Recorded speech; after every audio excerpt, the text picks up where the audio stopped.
My name is Jenna Parker. I was 34 years old when my mother turned my birthday dinner into a public execution.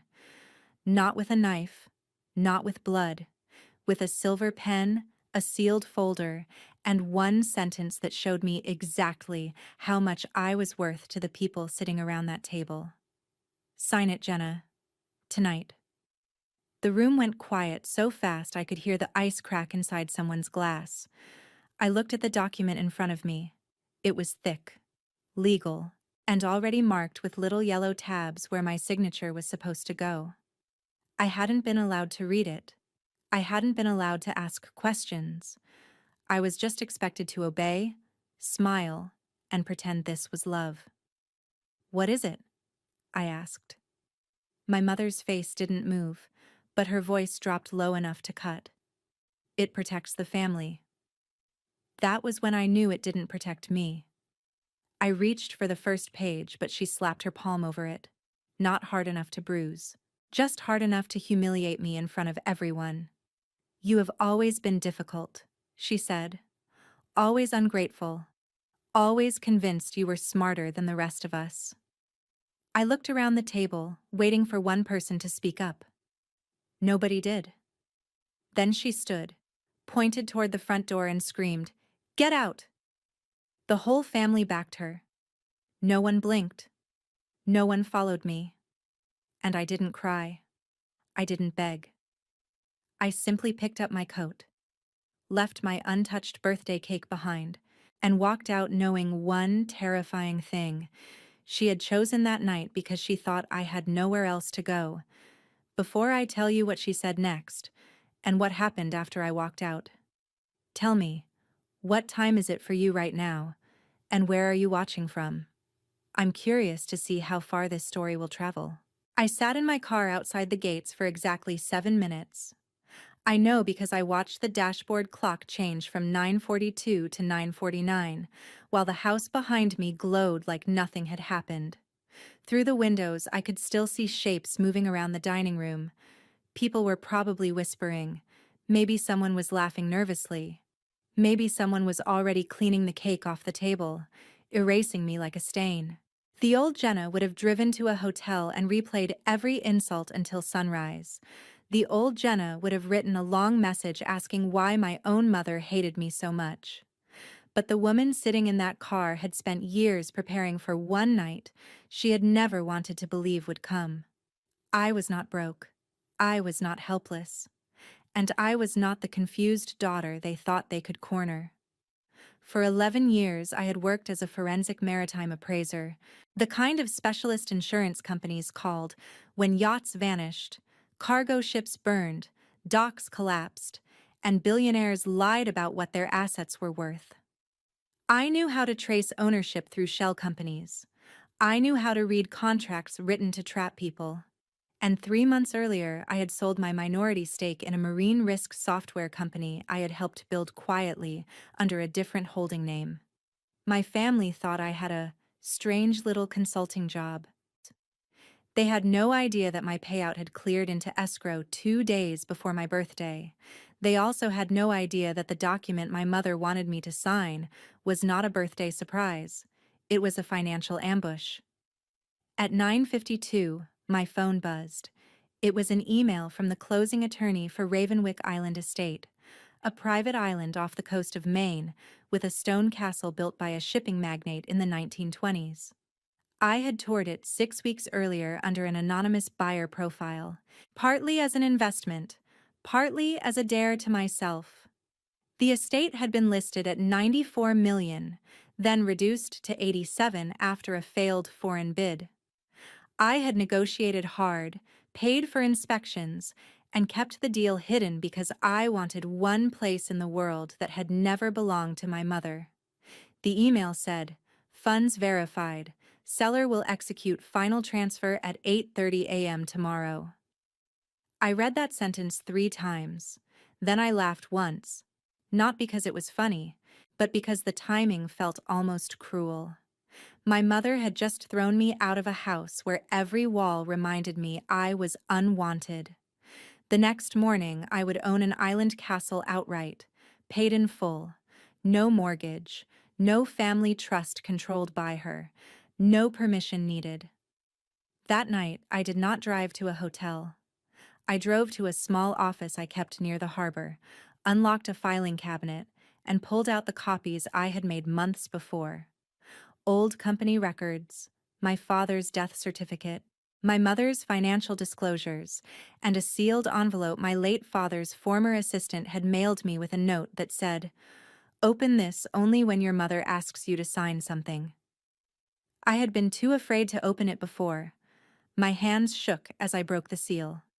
Inside was a single flash drive, a photograph of my father holding me as a child, and a handwritten line I recognized from old birthday cards. "Jenna, if she tries to take your name, your work, or your inheritance, do not negotiate. Run the numbers, then run the truth." That was the first time I understood my mother hadn't kicked me out because I was worthless. She kicked me out because I was the last thing standing between her and everything she had stolen. The next morning, I wore the same black dress from my birthday dinner to the closing. I didn't change because I wanted to remember exactly who they thought they had thrown away. That dress still carried the faint smell of candle smoke, expensive perfume, and humiliation. Every time I looked down at the sleeves, I remembered my mother's finger pointing toward the door. Every time I felt the fabric against my skin, I heard the silence of the people who had watched me leave. But instead of making me weak, it sharpened me. At 8:17, I walked into a glass conference room overlooking the harbor in Portland, Maine. The seller's attorney looked surprised when I gave my name. People always expected someone older, colder, probably male, when $87 million was on the table. They didn't expect a woman with no entourage, no husband beside her, no family representative, and no nervous explanation for why she was there. I placed my identification on the table, sat down, and signed each page slowly, not dramatically, not shaking, just carefully, the way I had learned to sign reports that could decide whether a company survived or collapsed. At 8:46, the final wire confirmation came through. At 8:51, the deed was recorded. At 8:54, Ravenwick Island Estate became mine. The attorney slid the final folder toward me and said, "Congratulations, Ms. Parker." For a second, the room became too quiet. I had heard my last name used as a warning, a brand, a burden, a weapon. That morning, for the first time, it sounded like ownership.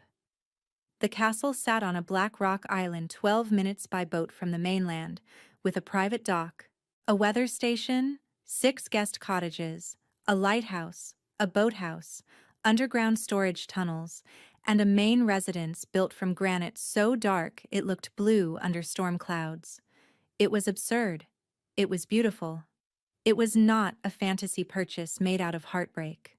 It was a fortress, a business asset, a retreat center waiting to happen, and most importantly, a legal address no one in my family controlled. When I stepped onto the dock, the estate manager was waiting for me. His name was Elias Grant, 61, former Coast Guard.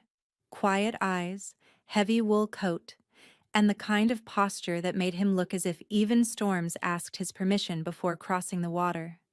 He handed me the keys with both hands. "Welcome home, Ms. Parker." No one had ever said those words to me without making them sound like a condition. I almost answered, but my phone rang. My mother. I let it go to voicemail. Then came my older brother. Then my cousin. Then a private number. By noon, I had 32 missed calls, 11 voicemails, and 1 text from my mother. "You embarrassed me last night. Come home before this becomes worse." Not, "Are you safe?" Not, "I'm sorry." Not even, "Where are you?" "Come home before this becomes worse." I showed Elias the message because I needed one witness to prove I wasn't imagining the cruelty. He read it once, then handed the phone back. People who use home as a leash hate it when you learn how to unlock doors. That was the first time I trusted him. Over the next few days, I learned the island's rhythms. The generator system needed upgrades. The old greenhouse had cracked glass. The lighthouse had not been used for tours in years. The cottages could become artist residencies, legal retreats, or maybe a summer program for women rebuilding after financial abuse. Every room gave me an idea.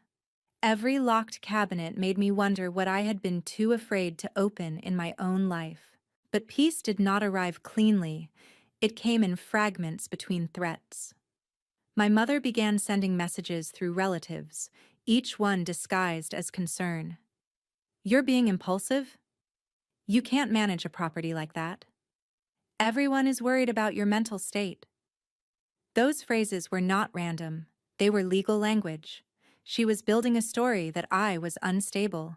By the third night, one cousin sent me a voice message saying my mother was considering options because my behavior had become alarming. I listened to it twice, then forwarded it to my attorney's temporary inbox without replying. That was when I realized the document she had tried to force me to sign had probably given her authority over my assets, maybe even my medical decisions, maybe even my company proceeds. The question that kept me awake was not why she wanted control. It was how long she had been planning it. On the fourth night, as rain battered the castle windows, Elias knocked on the library door and handed me a maintenance binder from the previous owners. "Found something behind a false panel in the archive room," he said. Inside the binder was a property map, but tucked behind it was a copy of an old visitor log. One name appeared 3 times over 7 years. My mother's. She had been to Ravenwick Island before. Long before I bought it. Long before I knew it existed. And suddenly, my safe place didn't feel random anymore. It felt like a trap someone had failed to close before I stepped inside. I stared at my mother's signature in the visitor log until the ink seemed to move. Margaret Whitmore Parker. Her handwriting was unmistakable, all sharp angles and perfect pressure, as if even paper should fear disappointing her. The first visit had been 15 years ago, 2 months after my father died. The second, 8 years ago, around the time I was pushed out of the family's charitable foundation for not fitting the public image. The third visit was last winter, 3 weeks before I received a mysterious anonymous tip that Ravenwick Island might be undervalued. My stomach turned cold. I had thought I had found the island. Now I wondered if the island had been placed in my path.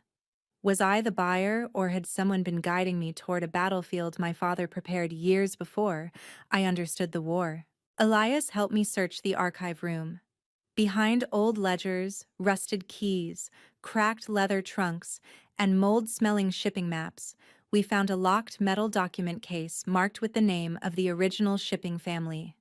The key was taped under a drawer, almost too obvious, as if someone wanted it found by the right person but missed by anyone in a hurry.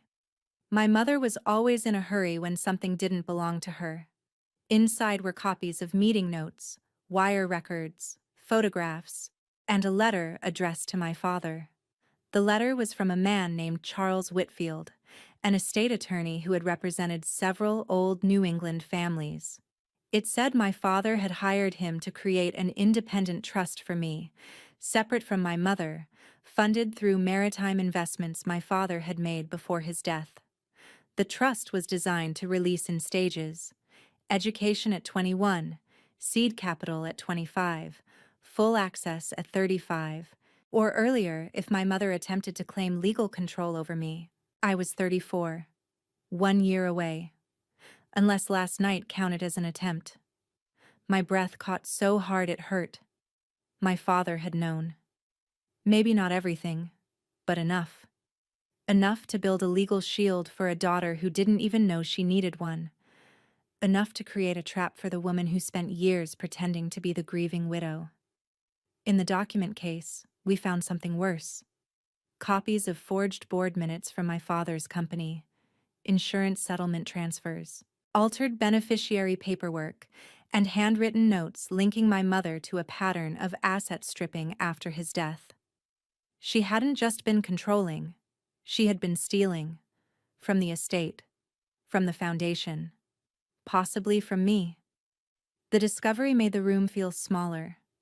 All those years she had called my questions disrespectful. All those years she had said I was too suspicious, too cold, too independent. Maybe I had never been difficult. Maybe I had simply been standing too close to the truth. I called Nora Whitfield, the granddaughter of the attorney who had written the letter and now a partner at his old firm. She answered on the second ring. When I told her my name, she went silent for several seconds. Then she said, "I wondered when you would call." Those 5 words opened a door I could never close again. Nora flew to Maine the next morning with 2 bankers and a forensic accountant. We spread the documents across the castle's long dining table. It looked like a war room because it was one. Nora explained that my father's trust had been buried under layers of protective clauses after he died suddenly in a boating accident. My mother had tried to challenge it privately, failed, then spent years making sure I never learned enough to trigger it. The contract at my birthday dinner was her final shortcut. If I had signed, she could have argued I had voluntarily assigned my financial authority to her family office. She would not have needed to steal my company payout. I would have handed it to her. That realization did not make me cry. It made me very still. There is a kind of anger that screams, and there is a kind that becomes math. Mine became math. We calculated missing funds. We matched dates. We reviewed board signatures. We compared old scanned documents against originals kept in the island archive. We found charitable donations that had gone out under children's hospital names and returned through consulting invoices to companies tied to my mother's closest allies. We found payments marked as legacy preservation that had nothing to do with preserving anything except her lifestyle. We found a private investigator's invoice from 8 years ago with my name on it. My mother had not only watched my money, she had watched me. By midnight, Nora looked exhausted, but her eyes were bright. "Jenna," she said, "this is not just family misconduct. This is fraud." I looked toward the windows where the ocean slammed against the rocks below. For years, my mother had trained the family to see me as dramatic, unstable, ungrateful. She had made my emotions the problem so no one would examine her actions. But what do you call a daughter who stops asking for love and starts asking for evidence? Dangerous. That was what I became. Before we left the dining room, Nora placed one folder apart from the rest. "There's something else," she said. "Your father's boating accident file was requested twice after his death, once by the insurance company, once by your mother's private attorney." The air left my lungs. I did not ask the question out loud, because I already knew everyone in the room was thinking it. How far had my mother gone to keep control? And how much of my life had been built on a lie she expected me to inherit silently? My mother made her first official move 6 days after she kicked me out. The petition arrived by courier at Ravenwick Island in a cream envelope with my full name typed in capital letters. Even the paper looked expensive enough to insult me. Inside, her attorneys claimed I was suffering from acute emotional instability, that my purchase of an island estate proved reckless judgment, and that my family was seeking temporary oversight of my finances for my protection. I read the sentence twice and smiled so calmly that Nora looked concerned. "She thinks the island makes you look irrational," Nora said. "Then we'll make the island make sense," I answered. That afternoon, we released nothing publicly. We did not rant. We did not post vague quotes online. We did not give my mother the satisfaction of watching me defend myself emotionally. We built a response so precise it could bleed. Nora filed proof that the estate purchase had been planned weeks before the birthday dinner, supported by inspection reports, valuation memos, bank confirmations, tax planning documents, projected operating revenue, and investment notes showing the island could become a profitable retreat and preservation property. My forensic accountant produced a clean paper trail for every dollar. My physician provided a statement confirming I was competent, healthy, and under no incapacity. A former business partner submitted a declaration describing me as methodical, risk-aware, and financially conservative to the point of irritation. That line made me laugh for the first time in days. Then we attached the one thing my mother did not know we had, the birthday dinner audio. I had not recorded it on purpose. My phone had been on the table because I was expecting a call from the closing attorney, and my voice memo app had been open from a work note earlier that day. It captured everything: her demand, her refusal to let me read the contract, her scream, the family's silence, the sound of my chair sliding back as I left. Nora listened once, removed her glasses, and said, "This changes the temperature." But I did not want only legal victory. I wanted truth with witnesses. So we invited the foundation board, two journalists specializing in nonprofit fraud, and several family members to a private clarification meeting at a hotel conference room in Boston. The invitation was written politely enough that my mother could not refuse without looking guilty. My mother arrived in winter white, pearls at her throat, smiling like a woman attending a charity luncheon. She expected a weakened daughter. She found projector screens, binders, attorneys, auditors, and me standing at the front of the room in a navy suit. For the first time in my life, I did not feel small beside her. I did not feel like her disappointing child. I felt like a witness called by the truth. "This meeting is being recorded," Nora announced. My mother's smile tightened. "Jenna, this is unnecessary," she said. "Family matters should remain private." There it was, the sentence people use when privacy means protection for the guilty. I clicked the remote. The first slide showed the document she had tried to make me sign. The second showed the clause giving her family office emergency authority over my assets. The third showed my company payout date. A murmur moved through the room. My older brother shifted in his chair. My aunt's face drained of color. Then Nora played the audio. My mother's voice filled the speakers. "Sign it, Jenna, tonight." Then, "Get out." No one moved. No one coughed. No one rescued her from the sound of herself. My brother stared at the table. My aunt covered her mouth. My mother looked at me with hatred so pure it almost felt honest. "You recorded your own family?" she said. I looked at her and asked the first question that mattered. "Why were you afraid of me reading the contract?" She didn't answer, so I clicked to the next slide: wire transfers, forged minutes, foundation money routed through fake consulting agreements, altered beneficiary forms, a private investigator's invoice with my name on it. The journalist in the back leaned forward. A board member whispered, "Margaret, what is this?" My mother stood so abruptly her chair struck the wall. "These are stolen documents," she snapped. Nora replied, "No, they are estate records belonging to trusts and entities your office had no authority to alter." Then the final slide appeared. Ravenwick Island visitor logs with my mother's signature. "You knew about my father's trust," I said. My voice did not shake. "You came to the island 3 times because this was where part of the archive was hidden. You didn't kick me out because I embarrassed you. You kicked me out because you were running out of time." Her mask cracked. Not completely. Just enough for everyone to see the panic underneath. "You ungrateful little girl," she whispered, but the microphone at the conference table caught it. The room heard every word, and that was the moment the power shifted. Not because I shouted louder, not because I insulted her back, but because I had learned the one thing controlling people fear most: a calm victim with receipts. My family began to understand what I had understood in the rain at Ravenwick. My mother had not been protecting the family from me. She had been protecting herself from the truth. By sunset, the story was already moving faster than my mother could control.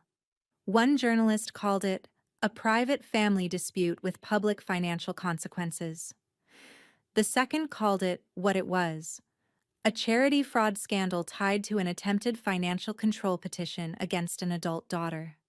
The foundation board suspended my mother pending investigation within 24 hours. 2 directors resigned before they could be questioned. My brother, who had watched me get thrown out without saying a word, called me from a blocked number and said, "Jenna, I didn't know." I wanted to believe him. Part of me still remembered him teaching me how to ride a bike, how he ran beside me down the driveway shouting, "Don't look down." But another part of me remembered his eyes at the birthday table, lowered while our mother pointed at the door. "You didn't know because not knowing was comfortable," I said, and hung up. The court hearing on my mother's petition became her first public humiliation. Her attorneys argued that my purchase was irrational. Nora responded with valuation reports showing the island estate was underpriced by nearly 12% because of liquidity pressure on the seller, and that my planned conversion of the cottages into a high-end retreat center would generate significant income. Then, Nora played the birthday audio. The judge's face hardened before the recording ended. My mother sat perfectly still, but I saw her fingers digging into her palm. When Nora introduced the forged documents, the judge did not rule on criminal matters, but she did deny my mother's petition immediately and referred several exhibits for review by the Attorney General's office. That was the first official crack. The second came 3 days later when my mother's closest ally at the foundation agreed to cooperate. He gave investigators emails, invoice templates, and a message from my mother that read, "Jenna must never gain independent access. She will ask questions her father should have taken to the grave." When Nora showed me that line, something inside me went quiet. My father had died in a boating accident. For years, I accepted that grief as a closed door. Now the door had a shadow under it. I asked Nora if we could prove my mother had anything to do with his death. She was careful. "Not from this. Not yet. But we can prove she profited from the aftermath and concealed material estate assets." That had to be enough for now. Revenge stories make people think satisfaction comes from shouting in someone's face. It doesn't. Real satisfaction is watching the person who built a throne out of lies discover that every document has a date, every wire has a destination, and every witness eventually gets tired of being used. My mother lost her board seat. Then her social club membership was suspended. Then the hospital wing she had tried to name after herself paused the dedication ceremony. Then banks froze several accounts tied to the disputed entities. The family house in Newport, the same house she had ordered me out of, became collateral in a civil recovery action. She called me once after that. I answered because I wanted to hear what a woman like her sounded like without an audience. "You are destroying this family," she said. I stood in the Ravenwick Library, looking at my father's photograph on the desk. "No," I said. "I'm documenting who already did." She breathed hard into the phone. "You think that island makes you untouchable?" "No," I said. "The truth does."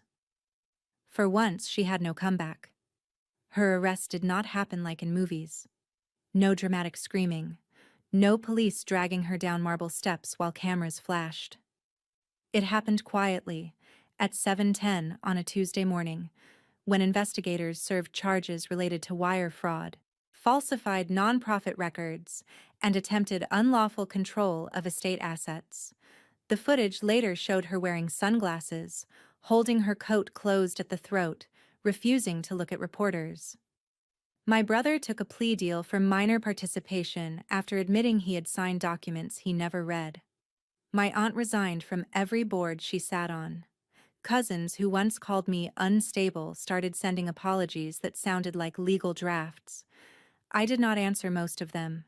The strangest thing was not their betrayal. It was how quickly they wanted forgiveness once loyalty became expensive. 6 months after my mother screamed, "Get out!" I stood in the renovated lighthouse on Ravenwick Island and watched 24 women arrive by ferry for the first retreat, hosted by the Parker Independent Recovery Fund. I had named it Parker, not for my mother. not even entirely for my father, but for the version of myself who had survived that name long enough to redefine it. The fund offered legal education, financial literacy workshops, emergency planning, and quiet rooms where women could say out loud what their families had trained them to hide.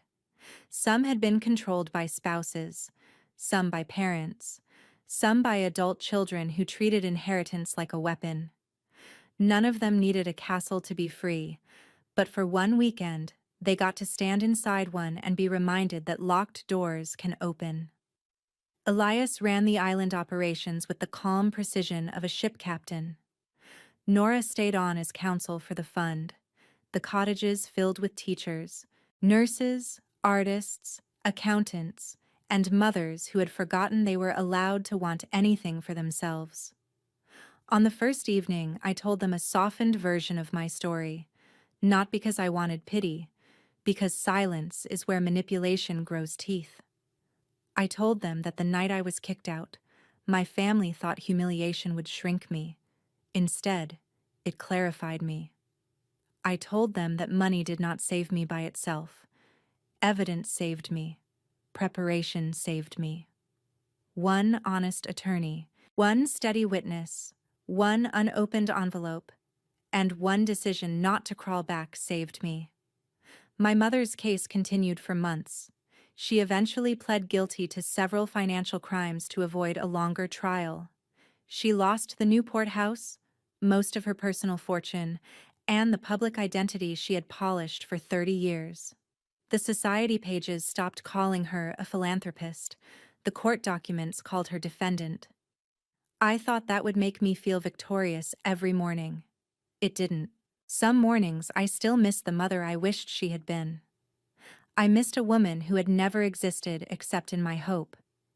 That was the final grief, and maybe the hardest one, because when someone cruel finally falls, you still have to live with the empty space where love should have been.